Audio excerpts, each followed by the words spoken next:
Time now for a look back at the last week in the craft beer industry.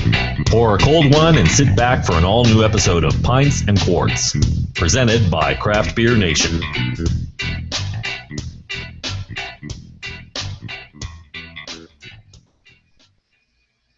All right, well, welcome everyone to another episode of Pints and Quarts, presented by Craft Beer Nation. It is episode 24 today, and today is November the 20th, 2014, and we are joined with a regular panel of Randy Gardner Jr., Lola Laracy, Doug Nolan, Charles Dunkley, and myself, Gil Mello, and myself, Matt Miller. Let's try that again. Sorry, we're a few minutes running late tonight. We've had a couple of technical difficulties, but we've got it figured out. We've got it running, and I hope you all have a nice pint glass or a nice glass of Founders beer in your hand, because we're joined tonight by Dave Engbers, he is one of the co-founders, and I believe your title, Dave, is Vice President of Brand and Education. Yeah, we've had a lot of titles. So currently, I am the president of Founders Brewing Co. Currently, you're the president. All right. So maybe you just updated your website the other day. Maybe you guys corrected it in that. So yeah. You got promoted. So drink to that. I'm pouring one right now.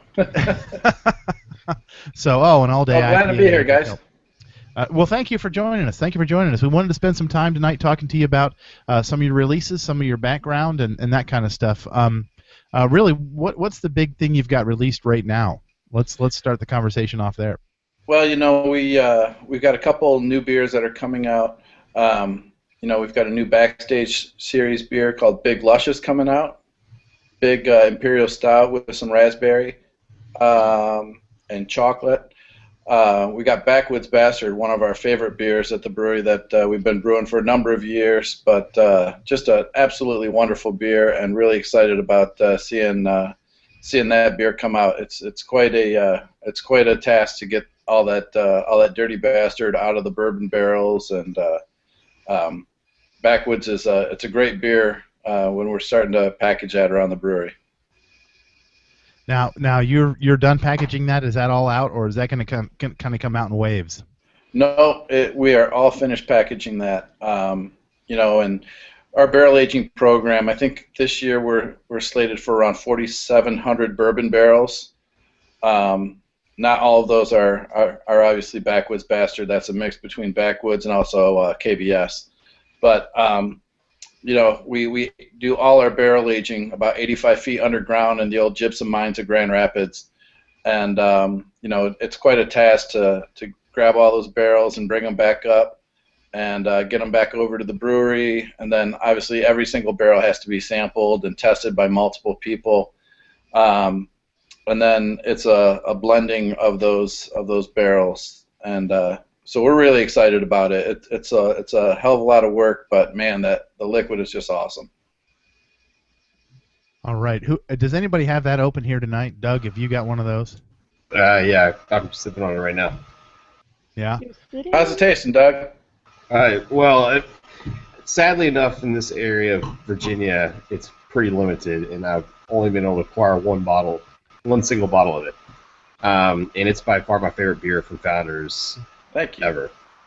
I look forward to it every year, and it's fantastic this year too. I mean, it's so good. It's by far your favorite beer, or it's right up there, just a little bit above KBS. It's by far my favorite beer from Founders. All right. Said many times that he likes Backwoods Bastard better than KBS. Yeah. We argue about a lot. Yeah, can't we just like them all? Yeah. I'm not saying KBS is bad by any stretch of the imagination, but I just prefer this style. The whole Scotch wee heavy style of beer is I don't know, this beer in barrels just tastes so good. It's really amazing when we're sampling all the barrels.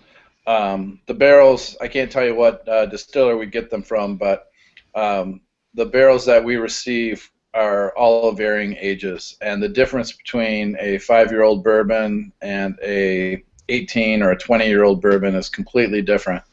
And so while we're sampling all these barrels, each batch of Backwoods ends up going into a variety of barrels of different ages. and it's really really interesting to see how the beer tastes from a 5-year barrel to a 20-year barrel. So do you have barrels that you know these are only going to be KBS barrels, or do you play around across the board depending with either beer? No, we play around quite a bit because unfortunately we can't control what's happening down with the distillers. So when the barrels come in, they come in, and so that's our ex-head cellarman. He now goes by lead guitarist, Jason Haystack. It's really Jason's job to find the right mix of the blending of the older barrels and the younger barrels. Cool.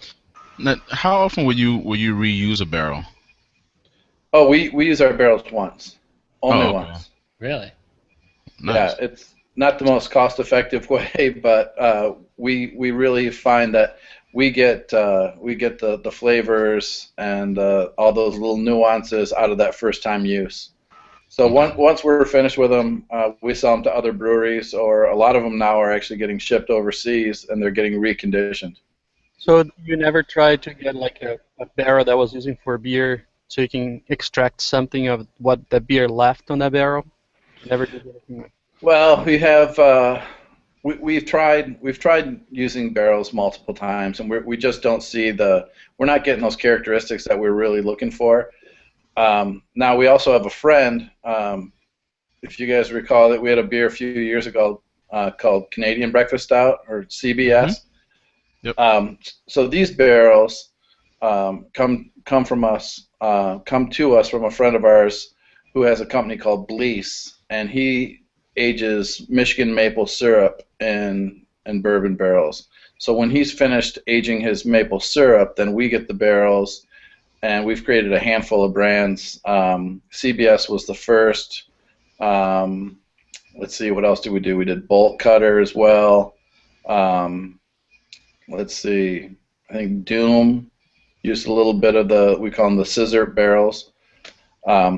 So occasionally, once we're finished with aging one of those brands, then we'll give those barrels back to him, and now he's actually aging some hot pepper sauce. And some of that hot pepper sauce, he makes a product called Blast, and that's a Blease Founders product that's out on the shelves in real limited markets. But that's kind of interesting as well. You said you call them what barrels? Scissor? Scissor. It's a technical term. So, and actually, after he aged his Blast sauce in the scissor barrels. He actually uses barrels and also some KBS barrels, but then we get them back, and now we're experimenting with some hot pepper barrels, and aging cycle will end. Nice. It's a balanced relationship then. It is. It's very symbiotic. We've got a brewery here in Virginia that makes a gingerbread stout, and they put it in bourbon barrels, and then when they're done, they send the barrels back to the bourbon maker, and they make bourbon in them again. And what do they call that, Doug? Do you remember what they call that? They made a bourbon with the gingerbread flavoring to it. It's Bowman's, I believe, is the distillery. Bowman's. I forget what they call it. It's so you got a cinnamon, or you got a beer flavored whiskey. Beer bourbon. I don't know what it's called, man. Got a lot of ginger in it. I've never seen it. I've never had the chance to. I've never come across it. Yeah, we'll have to look for it. Sounds delicious. All right. Well, tell us a little bit about your expansion. We talked about it a couple of weeks ago, maybe a month ago or so on here. We read about it. You guys are building something in the parking lot and kind of growing out. Yeah, we actually just shut down our back parking lot, and we're going to do this expansion in 2 phases. We've ordered a 300-barrel Steinecker system to complement we have 2 85-barrel Steinecker systems that kind of work in tandem right now. So it gives us a lot of flexibility. But this new Steinecker system it's a 300-barrel brew house, and then I think on phase 115.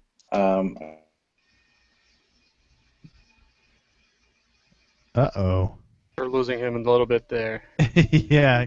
Come on back, Dave. So not only can I not get his beer, we can't get him either. Oh, Lord. Oh, there you're back. All right, you're back. You got me? Yeah. All right. Tell your kids to stop watching Netflix. This is important. Oh, Lord, is that it? No, I don't know. I just. So, I don't know where I cut out, but we have a new brew house coming in, a 300-barrel Steinecker brew house. And along with that, the brew house, we have 1,500-barrel fermenters coming in. That's all part of phase 1. And then we're, by the time this is all installed, we'll be outgrowing our bottling line. So we've got currently we have a Crohn's bottling and canning line that work kind of together. We can only bottle or can at one time. We can't do both at the same time. So we're going to separate those. We're going to upgrade to a larger bottling line, and I think we've got a few more years on our canning line. So it's a big undertaking. What are you canning other than All Day? Currently, we're just canning All Day and Centennial IPA. Centennial, yeah. Yeah, but I would assume, I think it's safe to assume that we'll have a few more brands coming out in the next couple of years. So by the time this is all done, you're going to have like a 900,000 barrel capacity, I think it said? Well, everything's going to happen in phases. So phase 1 is brew house, and during that first build out, we're also going to build out a production area for the new bottling line. Okay. And then phase 2, we will expand into additional fermentation. So ultimately, we'll have room to grow to about 900,000 barrels on our existing site. And you guys expand your tap room as well, right? We did that. That was part of our 4th expansion. We've gone through 4 major expansions in the last 6 years. So do you have parking lot? Parking can be an issue. So actually last Monday, I believe it was, we opened up, last week Monday, we opened up a new parking area that we have behind our next door neighbor. So we actually expanded the number of spots that were available earlier. So, but you know, people are willing to find parking for great beer. I hope. I'll double park or park illegally for great beer. Do you guys do a series of taproom only beers there, small batch stuff that can only it's only on tap there? Oh, absolutely. Our I think we've always used our tap room kind of as our focus group, and the beer community are a nomadic tribe, and they like going to the source.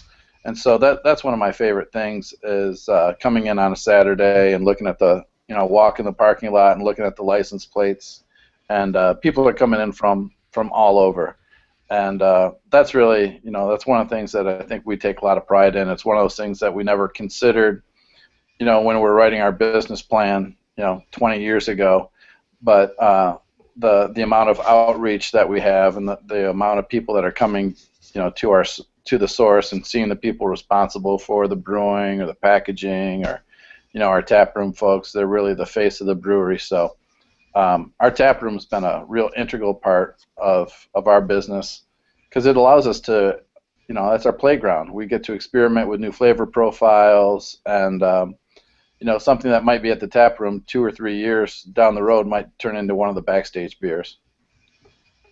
Interesting. Hey, we've got some live viewers here. Some of them are posting some questions on the event page on Google+. Adam Christensen would like to ask, he'd like to comment that Red's Rye is the best. We haven't talked about Ray. How's that beer go back? So Red's Rye was one of those brands that for a number of years we just called it Rye PA. And we called it Rye PA, but for internally we call it Ray Ray. I call it Ray Ray. It's just an absolutely delicious beer that's kind of a pain in the ass to brew, but man, it sure is delicious. We've got another question here from Brew Review. I think you're going to not be able to answer this one, but what kind of bourbon barrels do you use? I noticed a difference between Willett and Four Roses, which Jack's Abbey's uses for framing hammer.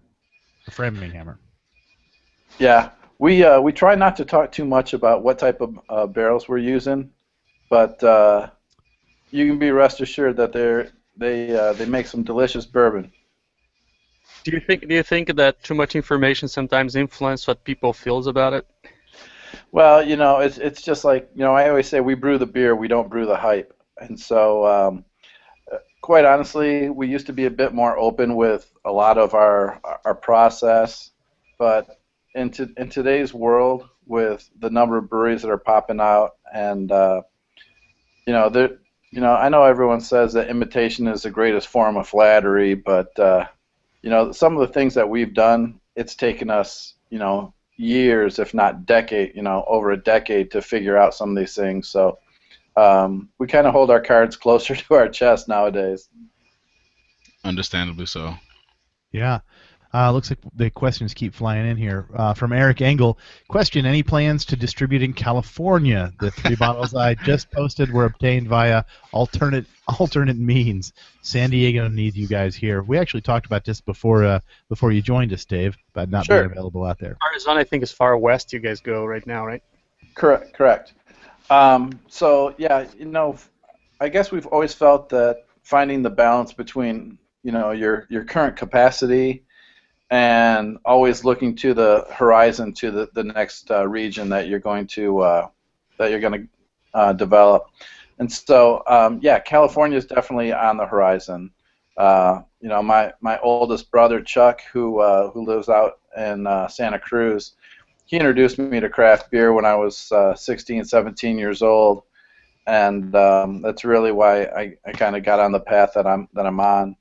And anyway, so as we expand our capacity, I do foresee us continuing our growth not only to California but to the Pacific Northwest, and there's a hell of a lot of states in between. So we're going to continue to grow, but we also have a responsibility to grow responsibly. So our number one priority is taking care of our existing wholesalers in our current footprint.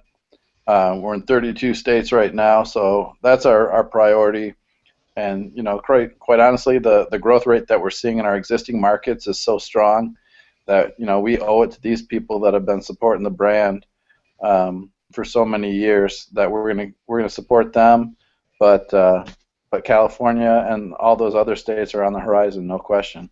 Yeah, people sometimes forget about that. I remember a few years back where Dogfish Head tried to please everybody and went too far and had to pull back from several states. Yeah, but here in New York, I mean, we have your main lineup all year round, or seasonal as they get released. But we finally got KBS for the very first time up in upstate New York here this year. So I was very, very happy. So even in states where we get your beers, there's still a lot of them that are slowly making their way out here. How much space does that gypsum mine have so you can? There's about 6 miles of space down there. Nice. That's a lot of KBS. Yeah. So make more. We're making more every year. Don't worry about it, Lola. Okay, cool. I saw Centennial, but I didn't see any KBS. It was very sad. I'm not sure I've seen Centennial in the can here in Virginia, or at least in my bottle shop. I'll have to keep on the eye. Yeah, I've only seen all day. Speaking of KBS, man, and Church Key here in DC, not here in DC, but in DC, this past release, I think they had a vertical. It was the 12, 13, and 14. 12, 13, and 14, and the 12 was gone like that. So I didn't even get a pour, but the 13 was absolutely amazing. Of course, the 14 was good, and so it seems like that beer is definitely one that gets better with age. Do you guys consider there to be like a sweet spot for that beer as far as aging is concerned, or do you prefer that we drink it fresh? We like to drink it fresh, Randy. We do the aging for you. We've done all that beer ages for really around 12 months to, and I guess on average some of it ages 10 months and some of it ages 14, 16 months. But we do the aging for you, and we try to caution people that both Kentucky Breakfast Stout and our our seasonal breakfast stout are both brewed with chocolate. And chocolate, one of the chocolates that we use is a bittersweet chocolate, and that means it's got lactose in it. It's got milk in it. So inherently, that milk will degrade over time.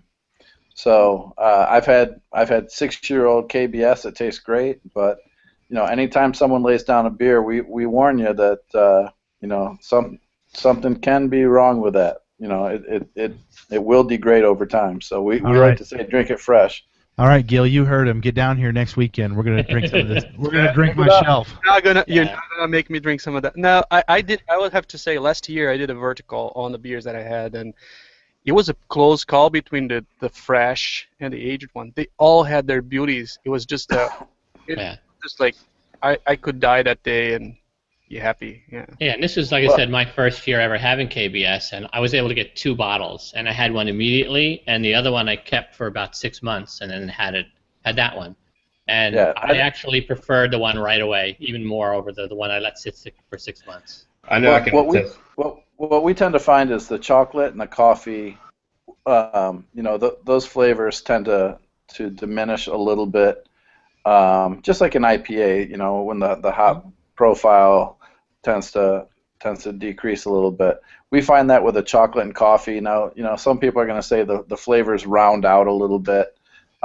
More than anything, I think what we're seeing is just the malt backbone becomes a little bit more apparent. That's all.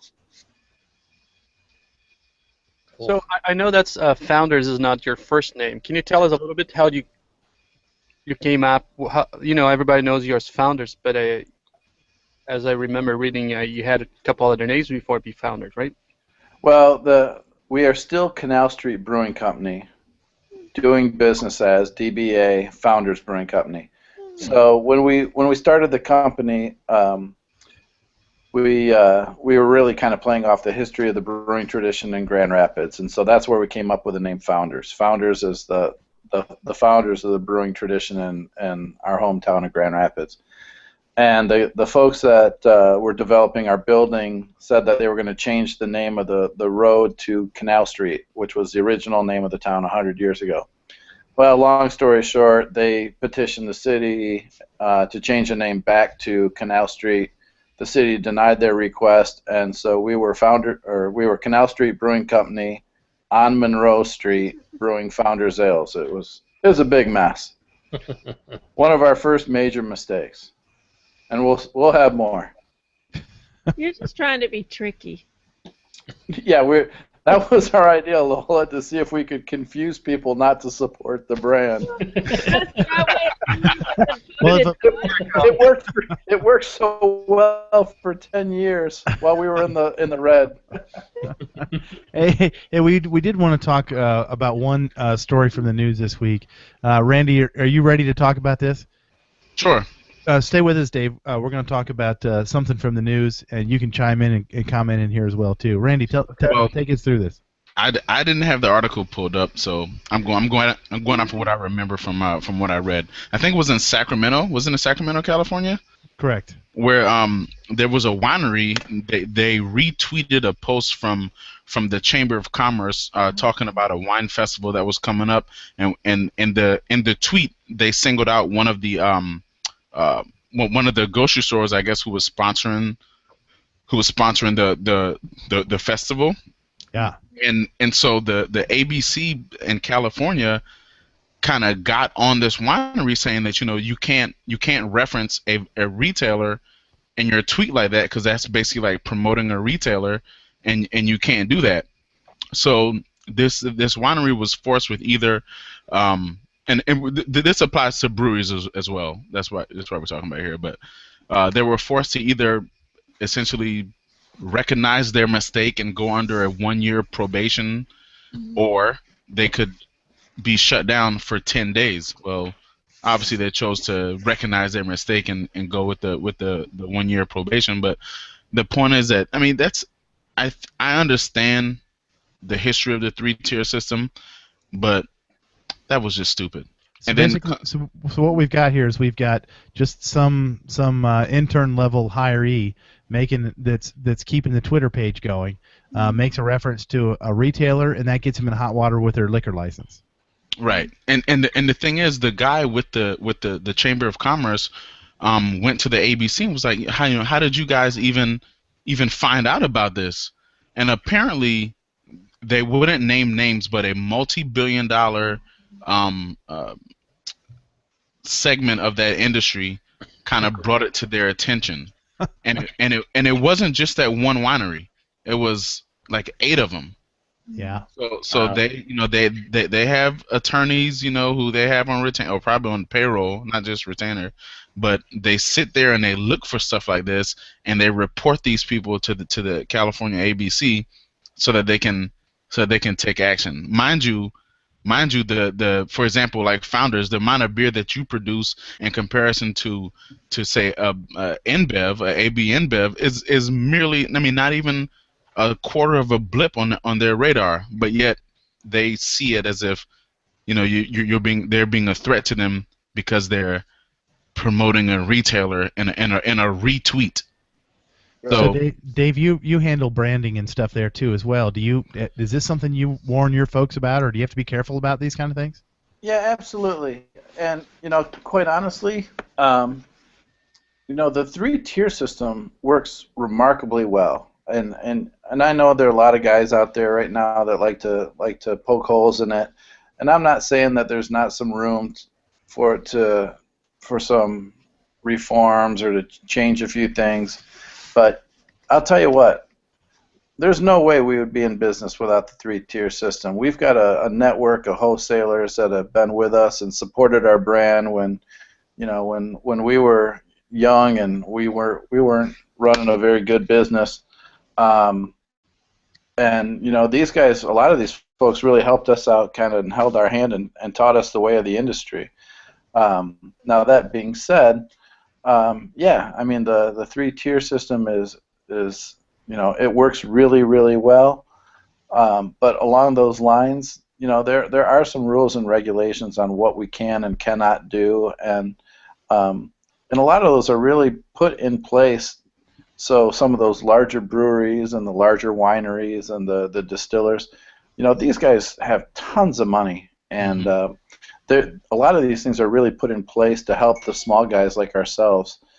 So it doesn't turn into an industry that's only run by a handful of people. But okay, so with the 3-tier system, there's supposed to be like a clear separation between the manufacturer, the distributor, and the retailer. Correct. I mean, when I see There's variation on that, that's the basics, but there's so many variations of the 3 tiers. All I know is when I see a distributor's truck rolling down the street with a certain multi-billion-dollar brewery's name plastered on the side of the truck, I can't help but to think that particular entity is having some type of influence on that distributor. And I understand that the 3-tier system is good because, for example, you guys go as far west as Arizona, I think you said earlier, and without the 3-tier system, there's probably no way that you could be in Arizona. But I mean, I wish that I felt more confident in saying that, or in feeling that there wasn't any kind of pressure put on distributors from other more heavyweight entities. Well, and it keeps going from there because we're reading stories about where the distributors are putting pressure on retailers too, right? That's the pay-to-play thing going on in Boston right now. Yeah. Well, I'll install your tap lines, but you're going to keep these guys on tap. So, I mean, I don't know. It's people doing business, different states, different. You're going to have so many different things. Yeah, there's no federal standard of any kind here, so you have state counties, all sorts of things impacting. You have dry counties inside states and all sorts of stuff. I mean, the bottom line, guys, is we're not in the cleanest industry in the world. Sure. And, this has been going on for, hundreds of years. So you learn how to play the game. And there's ways to play nice, and there's ways to not play nice. But pay-to-play has been going on, and you can do it. People have been doing it by installing draft systems. They've been doing it by, sometimes it's just getting people tickets to the concert, and simple things like that. You hear stories about wholesalers coming in and just dropping a credit card and saying, "Open that tap," and I'll run $500 until that tap's gone, and then I want this beer on tap. So, the bottom line is, we're a brewery. Our job is to make the best beer that we can make, and create a brand that is embraced and by the consumers. Do the best job we can do, and that's kind of how we stand on our own laurels. But we work with our wholesaler partners to build our brands together. So we're going to continue to do that to the best of our ability, and we're really fortunate that there are people out there like you folks that are engaged in our industry, and we get to have these conversations. Because that's what makes us all a hell of a lot of fun. Well, and all of us here will tell you that the same thing, and I hope, and that is just keep making good beer, and we'll keep talking about it and keep drinking it. I think that's really the business 101, right? Although I have to say, we can be very unforgiving too if you make a bad beer. Yeah. That's the two sides of the coin. I've always tell all our guys, I said, as our status in the industry continues to move up, I said that target on the back of your head gets bigger and bigger. So every time when people don't get their KBS, or they want us to create or revisit one of those beers that we haven't brewed in a while, man, we get a ton of fan mail and love mail, which is awesome. But occasionally, if you don't produce enough of something, man, we get a lot of hate mail. The risks are huge, because if you make a dud, you got 1,500 barrels of it coming out of that fermenter. Or if you've got something that goes wrong in the process. Well, you can be rest assured that we will never release something if it doesn't meet our standards. And we say brewed for us for a reason, and hopefully that doesn't come across as cocky. But we say brewed for us because we love what we do, and we feel blessed that we get to do what we do every day. And I think we got a track record that shows that we're only going to release something that's top quality. We'll keep it coming. Keep it coming. We're going to talk about one other brewery here today. We're going to talk about Georgia's Three Taverns Brewery, because this guy John Starodumsky from Craft Beer Community on Google Plus reviewed their Theophan, the Recluse Belgian-style Imperial Stout. So we every week, Dave, we talk about a review that someone's put up on our website or on our Google community, and this week John has posted this. So Theophan, the Recluse Belgian-style Russian Imperial Stout. That's a whole lot to say. Pours to a jet black dark as night color, with a very light tan head formation and a nose that's dark as night, with burnt roasty notes to prove it. Extra points if you get the funky Belgian yeast in the nose through all of that. Taking a sip, this is one amazingly rich and thick in the mouthfeel, with burnt toast, dark maltiness, deep chocolate, licorice, cotton candy, caramel, and harsh, nigh astringent roasty notes passing through too. Wow. Wait a second. Hey, Matt, he used every word in the dictionary in that one sentence. Hey, Matt, did he have his thesaurus out? I think he did. I did. Cotton candy, caramel, and licorice in one sentence. There. And what color was the beer? Purple. Wait, he goes on. Big alcohol in the finish, and just enormous roast with bits of spice and funk poking through. A gentle sourness and such amazing complexity makes this one of the best beers ever for me, and that is saying something. John, thanks for stringing together two paragraphs of amazingness right there. Was that a run-on sentence? It was all. There was no comma in there. It was just a bunch of words all strung together. No, thanks, John. We'll put your review up on the website and let others make their same. I've never heard of Georgia's Three Taverns Brewery. So Me neither. I don't get it around here, but it's definitely something I'd try just to see if I get any of. Well, if I get that many things. Beer is cork and cage and everything, Oh, no kidding. Yeah. All right, we want to talk a little bit about other beer releases. Dry Dock in Aurora, Colorado. They've got two beers coming out: the Double Coffee Porter and Double Vanilla Porter, their signature series. The Coffee Porter is brewed with cold pressed coffee. That's coming out tomorrow. Founders, we already talked about these guys. Where are you from? Grand Rapids, Michigan. It's got the Big Luscious from their Backstage series. That's a chocolate raspberry stout coming out November the 24th. Moylan's in Novato, California. It's got White Christmas Spiced Wintered Lager. That came out last week. Firestone Walker's got a winter bundle that will have the Union Jack IPA, Wookie Jack, DBA, and Velvet Mocha Merlin in it. That came out yesterday. I'd like to get my hands on one of those. I'd like to try that Mocha Merlin there. Ale Works has got Chocolate, Russian Imperial Stout that was just a whole lot of fun to say. Victoria's got Earth Bread, Earth and Flame, a bourbon barrel-aged smoked Scotch ale coming out on the 26th, just in time for Thanksgiving. DC Brau has got Alpha Domina Melis II, Imperial IPA, with wildflower honey from Birdside Farms. I'll be right back. Second time they're brewing that. Is it the second time? Oh, the second time they brewed it? All right. I'll be right back. Headed to the brewery. Yeah, that's pretty close to Randy. You'll have to ship that all out, Randy. Dogfish Head's got their Piercing Pills, their Czech-style Pilsner coming out today again. Hangar 24 has got Barrel Roll number 5, Chandelle Sour Blonde, aged for over 12 months in white wine barrels with 850 pounds of golden sweet apricots. So that sounds interesting. Prairie Artesian has Funky Gold Amarillo. Funky Gold Amarillo, a dry hop sour ale coming out the 22nd. And North Coast has barrel-aged Old Rasputin 18. Oh. Ooh. Yeah, I'll have to keep an eye out for that one. I love that beer. You can shake the chair right now. I saw a bottle of that today at World of Beer. You don't want to know how much it cost? Oh, no. How much was it, Randy? It's like $40. Oh, my God. Damn. But they mark their beer up a lot, though. But nothing. Doug, did you ever drink that one that I held on to? I cellared for a year? Yes, I drank that one, and we did a 3-year vertical. That's the most traveled beer ever. That beer spent time in everybody's basement there, yeah. That's what she said. You better not send it to me. I'm surprised I didn't drink it. I can't believe I held that beer for a year and then didn't drink it.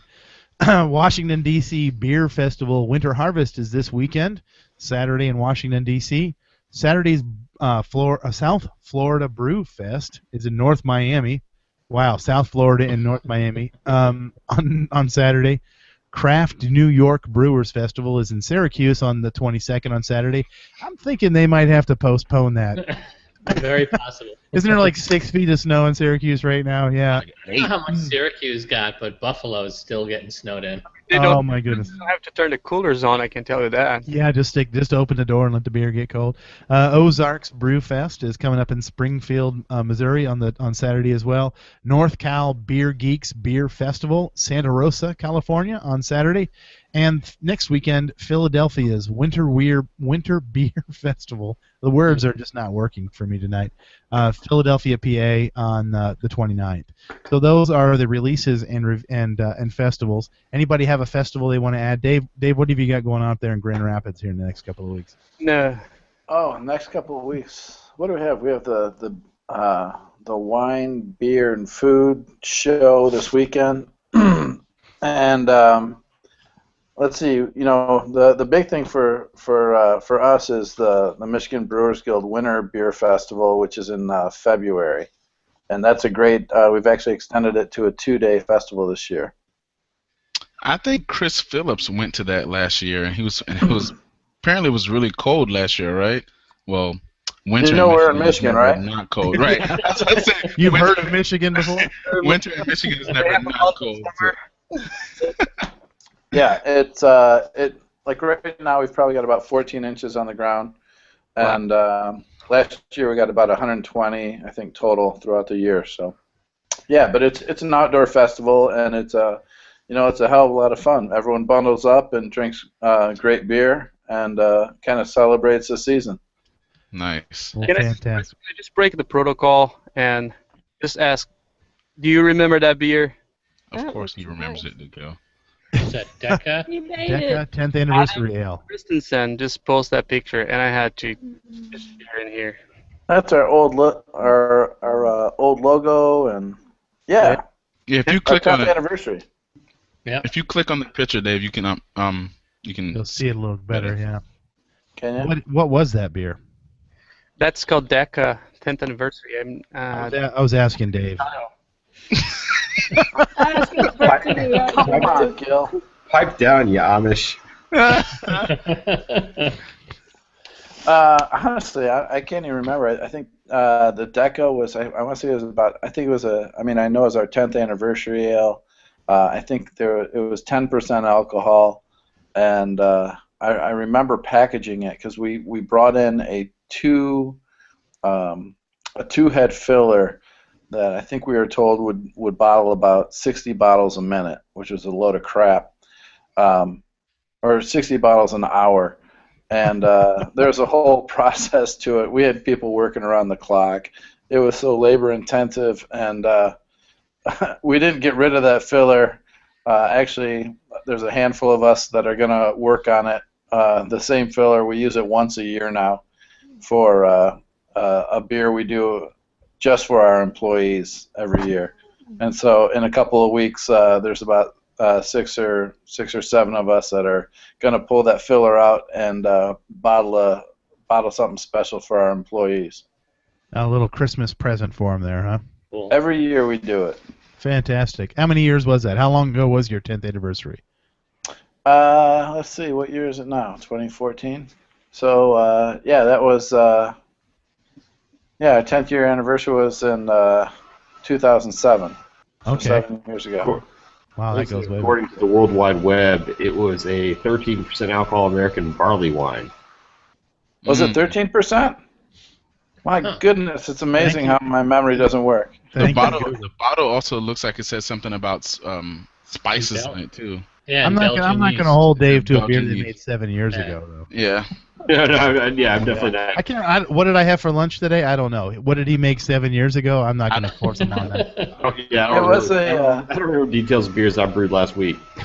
I think I still have a bottle of it. I honestly don't sell her much, but there, a handful of bottles I keep. So I still have a bottle of Blushing Monk from 2007. I think DECA came out in 2007 as well. Well, you probably ought to drink it. You probably ought to drink it, Dave, because I hear Founders makes beer and they do the aging for you. It's meant to drink fresh, so. I was just waiting for that, Matt. I didn't know if you're on your game. I'm here for you. Hey, everybody! Let's wrap this up. Dave Engbers, president of Founders. I've been calling him the vice president all week on social media. Thanks for joining us. Thanks for spending some time with us. And this has been fun. And I know I certainly look forward to some of your major releases. I did not get any Harvest Ale this year. I was asleep and it came and it went. But we got all the good stuff. So. And we're gonna get Gil to send you some butter. Yeah, we're gonna That's what he does. butter shaped into a bottle. We'd love to see that. You guys make it. So really, this has been fun, and we'll do this again in 2 weeks. We're going to take Thanksgiving week off next week. We'll be back in 2 weeks with the new show. And until then, find some good friends, find some great beer, and mind those P's and Q's. Thanks, guys.